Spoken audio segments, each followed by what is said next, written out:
Karla, thank you so much for being here with us. Now, you are a holistic health coach. Now, I know you and we spoke before. You're an amazing person and you have your Thank own you. journey of why did you start to become a holistic coach, holistic health coach because of your own story. So I want you to tell us a little bit about yourself for the audience to know who you are and what you do on your own words. Val, thank you so much for having me on your podcast and for the opportunity to share with your community a little bit more about my journey. I'm very grateful. So my journey starts mostly when I become pregnant with my daughter Carolina, who's now 6 years old, and I gained an unhealthy 82 pounds.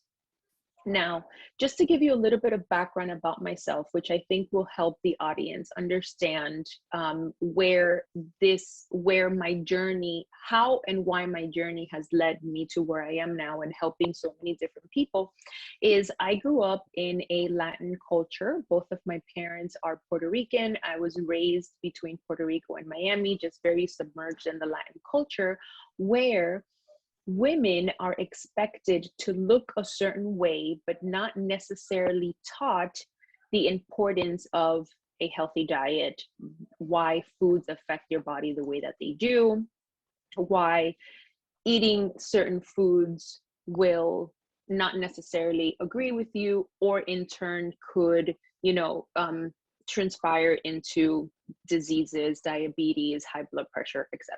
Right? So there's that huge disconnect, which is exactly what happened to me. And I'm sure that there's a lot of women in different cultures, but I speak for the Latin culture because I'm directly connected to it. So throughout my young adulthood, it was always that mentality, all or nothing. This week I'm on a diet, I'm going to the gym 5 days a week, or I'm cleansing, or I'm not eating carbs. It was always that extreme relationship that I had, not only with food, but also with my own body and with the way that I looked. It was almost like I needed to fit a certain stereotype because that's how I was raised, not really understanding the direct correlation that it had with the food choices that I was making, which I was never taught. So I'm pregnant with my daughter. I gain 82 pounds. I'm sent home with a baby and no manual. And I'm like, wait a minute. I now have to not only take care of myself, to not only take care of myself, but I have a newborn that I have to take care of now. I need to be the healthiest version of myself, and I have no idea how to do it. The only thing I know is the Atkins diet, the South Beach diet, no carb, and that's not going to work because I'm breastfeeding. I can't do any of that, right? So I said to my husband, I was very lucky that I had a very long maternity leave. And I said to my husband, I think I'm going to enroll in nutrition school. And I'm going to do this right. I'm going to learn how to do this the right way. I really want to understand how foods affect my body. I really want to know what I should be eating versus not, and why. Why is it that my neighbor could eat a slice of pizza or 2 or 4 and not gain a pound, yet my rings don't fit the next day after I have tomatoes? And I don't know why. I need to understand this. So I go and I enroll in nutrition school, and I had, Val, so many aha moments during that time, that every time I left the lecture, every time I finished listening to a lot of my mentors now, 4 years later, I'm like, oh my God, so many women need to hear this. So many women need to understand that it's not them, right? We aren't taught these things. We aren't taught that tomatoes and other nightshades could be inflammatory for some people, which is why my neighbor could eat 4 slices of pizza and I can't. And for example, there are different food combinations that for some people are intolerable and for others are not.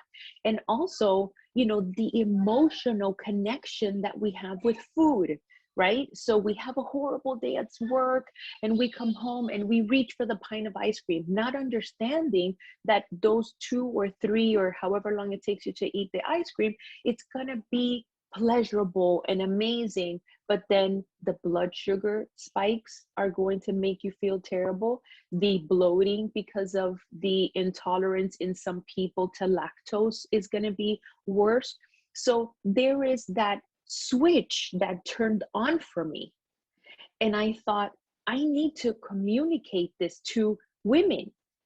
For me in that moment was, Latinas need to hear this. Like, how about we understand how food affect our body, and maybe we don't have to walk around with an uncomfortable waist trainer all the time, or Monday through Friday drinking these horrible shakes that we don't enjoy, that make us feel terrible, doing these workouts that we don't enjoy, that make us feel like we want to puke at the end. Who wants to live like that, when all we have to do is go back to basics? Let's flip the narrative. Let's change our relationship with food. Let's eat with purpose. Let's fall in love with foods that love us back. And let's see how we feel, right? So it was in that moment, and I tell you this now, and I guess goosebumps, because that was like my revelation. And I said to my husband, I said, I have to communicate this. I have to talk to women. And I started a blog. In the moment, I was just, because I was in it, I was talking to new mommies that were trying to get their mommy body back, which now it's just another thing that I'm like, get out of that mindset. You're never going to fit into the jeans that you wore because your hips are wider, because you bared a child. Hello, and society, the media, Instagram tells you that you have to look a certain way, that you have to be like this and your jeans look like this. When we just had a child and our organs are all, shifted from giving birth or having a C-section, you're never going to fit into those skinny jeans. And that's okay. This is a new phase of your life. Embrace it. Instead of hating the way we look and bashing these rolls, this stomach, let's love the process. And by loving the process, I don't mean not wanting to get healthy. I don't mean that at all. I mean, you cannot change a body you hate. So love yourself first enough to want to make better choices, to eat healthier, and to want to change your lifestyle. That, in combination with understanding foods, is the secret sauce.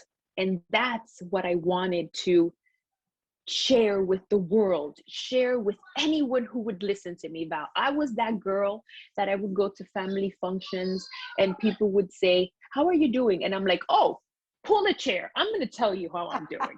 I'm going to tell you everything that I'm learning. And some people were just not ready to receive that, because you also have to be ready to receive this information, as you know, right? You have to be ready. And sometimes people are just not ready, but I was that person that I was just like talking to everyone, very animated as I am. And because I'm like, this is going to change people's lives. Like, you guys, please listen. This is amazing. This is liberating. You know what it's like not to wake up on a Monday morning and feel like, here we go again, starting a new diet. My jeans don't fit. Or January 1st, I'm going to start a new diet. This is going to be the year. It's never the year. Never. Because you did it last year and it didn't work. So what makes you think that this year is going to work? Right. So here we are. Yes. And that's how I started. You mentioned some amazing pointers, and I can go on. Me and you, we have a lot of stuff in common, because you said that you're Latinos and I'm as well, as have my Latino side in me. And we were not taught, and our culture is what we see, what we do. That's how it happened. My purpose of creating this podcast, and I emphasize on health, holistic coaches that come over here and talk about health. And like you said, I talk about mind-body connection a lot. especially when it comes to health, and especially if you're a woman, especially if you have a kid. You literally point all of that. Your relationship with the food, the way you look at yourself from the society perspective, the way you have this love and hate relationship. Oh my God, I eat too much, I eat too less, what should I eat? So I can so relate to every little thing that you said. Now, I'm a life coach and I work with mind and body. And we talk about this a lot. And every episode of my podcast, of my blogs, anything I talk about. And as a matter of fact, when I teach my clients about their mind and body, I teach more like use your potential to become who you are and create a life in your own terms. I talk about this a lot, how your culture, your upbringing, where you come from, your religion, your political view, who you hang out with, what do you watch is affecting everything around you.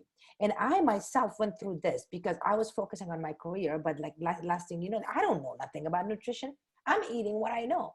And I remember when I went to my doctor's like, well, you can't eat all those rice that your grandma and mother used to eat because of that. And to funny for the listeners, I fall in love with your Instagram and became a stalker on your social media because I saw you made a rice, and I am a rice junkie. I'm a rice junkie. Mm-hmm. And you put all these vegetables in it to not just make it rice, but you like actually give the nutrition value in it. And I put all this stuff. I was like, oh my God, I need to have her on my podcast because I want her to tell people that you don't have to hate food. You just have to eat the right way. And nobody can do it better than you because you said we eat anything that we want. You just have to be mindful of what you're eating. The relationship with food matters. Where you come from is matters. And like you said, starting a diet, you get up every Monday starting a diet, then you fail because of the yo-yo diet that we are introduced to. All these times you're going like, I've heard some ridiculous diets that are like you drink water and lemon and all that stuff. You know, and I know that's not gonna last. Girl, I want my rice. A cup of rice once in a while. I want it. I need it. 100%. And that's what it is. But like, what are some major challenges that you face? I know you said you gained 80 pounds, but to combine your expertise of learning about nutrition, becoming healthy, and opening a business and actually being so enthusiastic to tell other people, what are some challenges that you face on both sides from a personal perspective and a business perspective? You know, I think it's just getting people to try to make the changes, right? And, you know, and I say to my clients, I say when I teach cooking classes, I do one-on-one coaching. I'm on Telemundo here in New York. Be kind to yourself. We have been eating this way for however many decades, right? You know, one day there will be a time that you're not going to make the best choice. That's okay. It happens to me too, all the time. Yeah. And we pick right back up and we start all over again, right? Mm-hmm. Instead of, no, Monday or January 1st or next month or after, no. Right. You had a hiccup for whatever reason. And also, get that mentality out of good and bad food. No. There's no such thing. There's more nutritious food and less nutritious food, right? And when we flip that way of thinking, everything changes, right? When we look at food as, how is this plate going to serve the purpose that I am trying to accomplish, right? For example, I have clients who want to reduce their cholesterol, who want to get off diabetes medication, right? And I'm like, okay, well, let's make food choices based on your goals, right? And then you look at your plate and you say, how does this food serve my purpose? Versus, how is this going to make me skinny? Wow, love it. Love it. That's just by changing that one word, like it's just a whole nother perspective. Yeah. So and then it becomes less about the calories in and calories out and the numbers on the scale. And it becomes more about nutrition, holistic health, food as medicine. And then the weight just melts off. I have clients that text me pictures. Karla, I can't believe it. Like, I haven't even counted a calorie or counted a carb, and I've lost 10 pounds because you're eating food that nourishes your body. The body communicates to you, right? But we have disconnected ourselves from it. We have. We don't listen to her or him, or however you want to classify your relationship with food. Hunger is a love note from the body telling you, I need nutrients, right? So the way that you nourish yourself when you're hungry is through nutrition, through vitamins and nutrients, right? And then you will not be hungry anymore for at least between 3 and 4 hours, because the body got what it needed. Now it's doing all the amazing work that it does, because there is nothing more beautiful and powerful than the human body. It is a perfect machine. And we underestimate it all the time with appetite suppressants, killing ourselves at the gym, doing exercises we don't enjoy, that are strenuous and that could get us into trouble, not loving and embracing this vessel that has done so much for us, like create life, you know? And what we're doing all the time, punishing it with diets and appetite suppressants and shakes and this and that, when it has to be like, what can I do to make this body function better for me? You choose your foods differently. With that being said, so is it safe to say that just like we look different, you know, everybody has different shape, based on your expertise with what you do, and you're teaching your client, everybody is different when it comes to food. Certain people can eat certain foods, certain people cannot eat, or the relationship they have. Is it safe to say that that's how it works? Like, you know, sometimes like you can have certain stuff and that's okay. Is that how it works? Yeah, absolutely. So the way that my program works is that I go through a very extensive questionnaire before I start you on my program. And that's why when people ask me, do you have a meal plan? I don't do any of that, because everybody's different. Bio-individuality is very important. What works for Val doesn't work for Karla. What works for Karla doesn't work for the neighbor, right? For example, I have a lot of clients who suffer from inflammation. I think a lot of people suffer from inflammation, but just to give you an example, and I ask them not to have nightshades. Nightshades are potatoes, peppers, eggplant, in some cases tomato, just to see how they feel, right? A lot of people that suffer from arthritis, that have neuropathy, which is another form of arthritis, inflammation in the body, and those people shouldn't eat those types of foods, right? So then I introduce other foods like taro root, which in Spanish we call malanga, is a really great substitute for potato without it being inflammatory. Plus, it has a lot of potassium and fiber, and you can use it to make mashed potatoes, a different version of mashed potatoes. You can use it to make puree. You could do whatever you want with malanga instead of having potatoes. So not only am I going to say, listen, this isn't something that is going to work for you right now, because everything changes, the body changes, but while we get your inflammation under control, let's upgrade it with this. So I always give you an upgrade solution so that you don't feel like, what am I going to eat now? Because that is also a mind trick, right? The minute somebody tells us that something isn't good for us, all of a sudden we want to eat it all the time. Right? But if I offer you solutions, because I reintroduce foods, natural foods, whole foods, then it becomes less complicated or less of a nuisance, right? For lack of a better term. So yes, to answer your question, everybody's different. Not everyone should eat gluten-free. Not everyone should, you know, not have foods that, you know, that maybe for the next person I would remove from their diet just temporarily, right? Everybody's different. Everybody should eat different. And you should really take that really into consideration, right? Like, for example, people that say things like, I can't have beans. I can't have beans. They make me bloated. And I always say, go to an allergist and get yourself checked out, because being incredibly bloated from something as like a bean isn't normal. There has to be something there.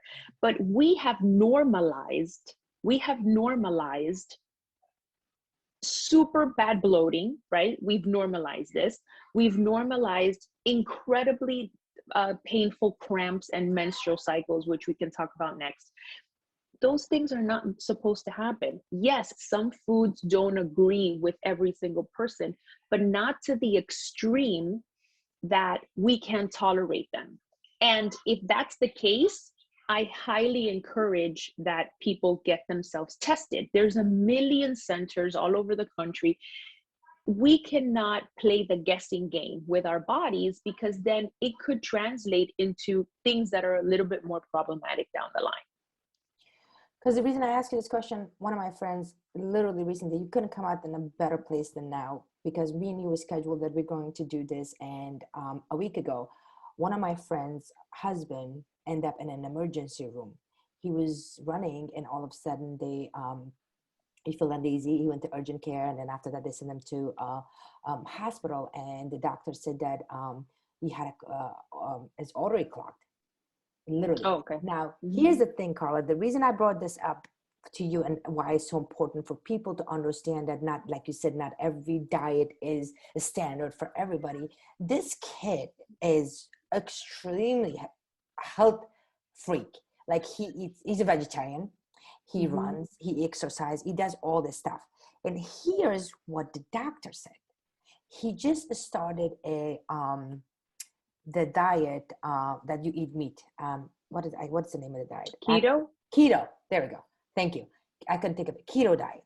On his own, they just saw somewhere in the internet, and like you said, they have to have professional like you to actually go through serious of a question with them and say, hey, let me see your history, what it is. No, they just saw it and they started it, and next thing you know, he ended up in the hospital. So that's why I wanted to bring this up and make the listener to understand that not everything is one for everybody. You have to know your body. You have to know how you feel. Am I bloated? Is it inflammation? Is it because I have allergies? Is because all of that matters when it comes to eating, because people just think that, oh, well, this new diet's coming in, let me just follow this diet. And I cannot eat gluten, like you said, you can't, sometimes you're not the right person to eat not gluten.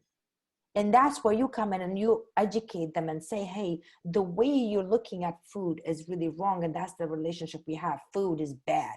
Food is bad. And we eat. And not to mention the other thing, that when we eat food, we feel guilty, and guilt brings stress. The stress is what? Makes you more bloated, makes you more fat. And that's why, that's why I want you to come and talk to them, because you went through it, how important it is to know that your diet, it's just like your look, your physique, and everything is unique to you. Yes, absolutely. Diet is unique to every single person. And when people come to me, it's always the same thing. I want to lose 40 pounds. I want to get my pre-baby weight back. And it always becomes so much more than that. It becomes unhealed traumas from childhood. So many things come out. As you know, you're a life coach, you know how these things work. The same thing with food. It's the same thing. Everybody always comes, and I know what they're going to say. Karla, I want to hire you because I need to lose 40 pounds in 6 months. And I'm like, okay, that's not going to work, but fine. And then by the end of the program, they're like, you have completely changed my life. And more times than not, they didn't lose the exact 40 pounds. Maybe they lost half of that. Maybe they lost a little bit more, or maybe they lost a little bit less. But the transformation that they have had is priceless, because this is like you're out of jail. This is like you're out of jail. And you know this, Val, like, us women in society now are prisoners of this diet culture. Right. I want to talk about that with you a little bit more. I want to go specifically on that, like you said, because you said Everybody comes into you, and I know I'm guilty of that. We all are. I used to be like that. I feel great. I'm okay. But when I look at myself in the mirror, and I work with a lot of coaches that they say that you're supposed to look at you in the mirror. I don't. I didn't do it. I didn't like my body. And you look at it, you're like, oh, I have fat here. I have fat there. We spend money and we go with the mentality and attitude that, okay, Karla, I want to lose weight. The first thing you see is your self-image in the mirror with perception and coming in from other people in the society. Even that's not even you looking at yourself. You're looking at yourself from other people's perception of how they look at you and how you don't look like certain celebrity and all of that. Now, my question to you is this. How important it is for our listeners to know that food is not just about losing weight, but you said the connection, the mind, body, and soul, and the relationship that you have with the food, and how mindful you have to be in order to switch that, and not necessarily even losing weight, but feel great about yourself and say, you know what, I look great, I'm good, I feel sexy. Yeah, I think that, and there's two ways that I want to answer this question. Okay. When you accept yourself the way that you are, and again, this doesn't mean that you don't want to lose weight or that you don't want to continue to be healthy, but you accept yourself for who you are and how you look, right? Then it just changes your relationship with everything and everyone and food, right? Because a lot of our personality is dictated by our own relationships with ourselves, like how we treat other people, our own romantic relationships, our friendships, how we parent, how we treat our employees or whatever. Everything is from the inside out, right? Right. And once we accept ourselves, once we say, okay, I'm good with this body, I'm good the way that it is, I'm going to continue to eat healthy because I want to continue, because I want to live a long life, because I want to be alive for a very long time for my grandkids or for my kids or whatever it is, then it becomes easier to separate yourself from that comparison, you know, from that social like pressure that we have still to this day, that we have to look a certain way and dress a certain way, and our weights have to be like this, and the butt has to be like this, and we separate ourselves from that. And then that way we don't care because we love ourselves so much that for us that doesn't matter. Then there's another way, right, that you have accepted yourself in your journey and how you are, but you still want to get a boob lift or whatever. That doesn't mean that you aren't happy with your body. That means there are a little bit of changes that you want to make, or, you know, and that's okay too. But just as long as you have done the inside work first, So like you said, mm-hmm. once you improve, like you said, once you're okay within yourself, then the relationship with food changes, and the relationship, self-image relationship changes. Correct. Now, I know you tell us your story, how it worked out and why you became a coach. What do you wish to, like, when you started, what do you wish to knew then that you don't, like, you didn't know then that you know now, when you started to gain weight and we started to losing weight? What is that one thing that you were like, oh, I wish I knew that you want people to know when they're struggling with their weight right now? That the size of your body doesn't determine your self-worth. Love it. It's so simple, it's yet so profound. It speaks volumes. And, you know, it's so hard for me not to go back to how I was born, how I was raised, and a story that, you know, that circulates in my family all the time is my grandmother had 6 children. Right. And every time she left the hospital, she left with a girdle on, as tight as possible, because her waist was like this. And she always wanted to keep her waist like this because she was known for having that hourglass figure. And God forbid that she just had a child and it would mess that up. That was like what defined her, like the way she looked. Can you imagine leaving a hospital after having given birth to a baby and having this social pressure, right? Like, and I think about that now, how many women in the Latin culture still to this day feel like they have to live like that, you know, Right. put on these waist trainers, put on these, we call them fajas, and just live uncomfortably, you know. That doesn't make you a, you know, a better woman or a less woman because you're allowing your body to heal after Mm. you gave birth to a human being in order to be the best version of yourself to take care of your house, right?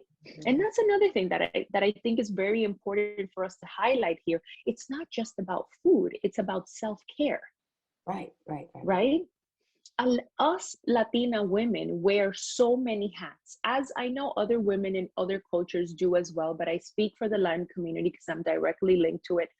We have to look a certain way for not only ourselves, but for our husbands.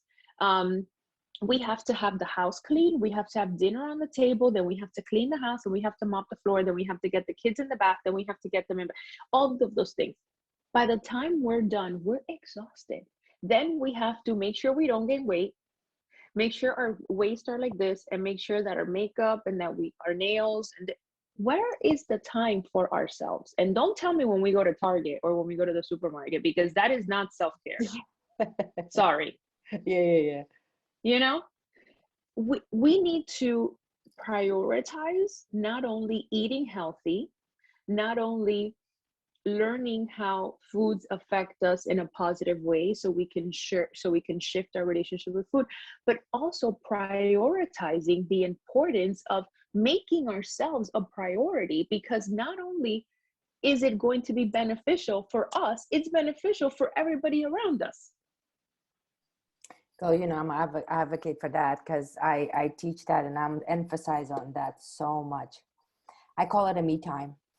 I call it a me time. And so many women don't have that. And yes, gentlemen, if you are listening to us, women tend to wear way too many hats. And like you said, because we can't help ourselves. If a man sees clothes on the floor, they pass by, they're like, yeah, whatever. We're like, oh, let me put that in the hamper. I have to, you know, do this. That's just our nature. That is We're just just wired that way. we're just wired that way. So for a lot of our listeners, and I get questions back all the time. Do you know so many women, Karla said that to me, that, oh my God, I find it so difficult to make some time for myself. Like, just like you said, grocery does not count as in you being by yourself. Cooking for family does not count as you being for washing clothes and folding it not count. And so so many women, they were like, oh my God, I didn't know what to do with myself because I didn't make time for me. I didn't know how to make time for me because I'm always doing something. And now in today's society, like yourself, not only being a mom, being a mother, being a wife, but also being an entrepreneur. Yes. So tell us a little bit about that. How is what do you do and how this program works? Because I'm sure a lot of people are going to want to know about you. How is your program works? Yes. So I have a 6-month program, and I'm going to tell you why it's 6 months and not 3 months or 21 days. You cannot change an entire life worth of habits in 21 days. It's not sustainable. And I ask my clients, I need you to commit minimum of 6 months to my program, minimum of 6 months. And you can talk to my clients about this. You can check my testimonials. 97% of my clients sign up for a second round because we go down that deep. Everybody's program is different. Everybody's program is tailored to their specific needs and goals, whether that, and that's short-term goals and long-term goals. So I offer a 6-month program. I also do very fun cooking classes that inspire you to, you know, eat more vegetables. I promote a plant-based lifestyle, but that doesn't necessarily mean that I want to convince my clients to stop eating meat. That just means I'm going to encourage you to eat more vegetables. And I'm going to explain to you why. And I talk about that. Like, you know, sometimes we forget about it and we think, oh, I'll just, you know, have the protein and a salad. And, you know, how about all the other vegetables that are so important and that help improve your health in so many ways? So we talk a lot about that. So I do very fun cooking classes.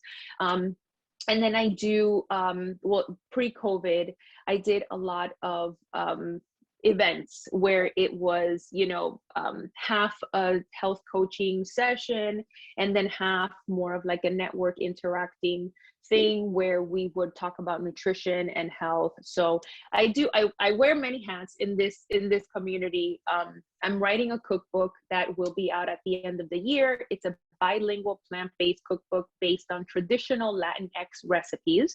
And the reason that I did it bilingual was because I wanted to reach as many people as I could with this message, right? And that's why I do what I do. So you can find me on Instagram, you can hire me as your coach, you can do my cooking classes. So there's different ways of getting access to the things that I teach. And I wanted to provide that for everyone because I know that everybody's situations are different.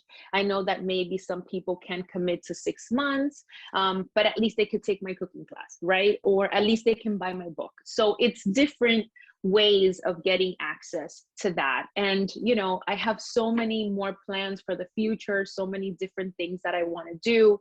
But my main goal is to connect with as many people as I can to convey this same message and to help them personally work through whatever their health concerns are, whatever their goals are. And that is my goal. It's just to help as many people and create a ripple effect of change. And hoping that this will, like I love to say, liberate so many people from this, you know, this restrictive world of diets and misinformation, which is really important. That's what you said. Yes. No, we definitely will have all your information here. First of all, congratulations on your book. That's amazing. Second of all, I did not know you have a cooking class because I'm going to be taking that. Because I love your cooking. I'm telling, that's how I found you. I was like, oh my goodness, she's such an amazing cook. And the way she does the simplicity of it, you use a lot of herbs and vegetable. And like you said, whether you're vegetarian, vegan, meat eater, regardless of what your class kind of relatable to everybody. Because no matter what, even if you eat meat, you have to eat a vegetable. If you're vegan, correct, then here we go, that's good for you. If you're vegetarian like myself, then it's amazing because I've seen you cooking. I've seen you, the dishes that you make. So we're going to have all these stuff linked here for our listeners to find you. And you also do one-on-one coaching as well. So if somebody's want to be very, you know, precise and wanted to like lose weight, get healthy, love himself, have some self-care routine, and more importantly, have somebody to hold you accountable, she's your girl. I would highly recommend her to you guys to reach out for her. But before I let you go, one last question, and I ask this everybody. What does really success means to you?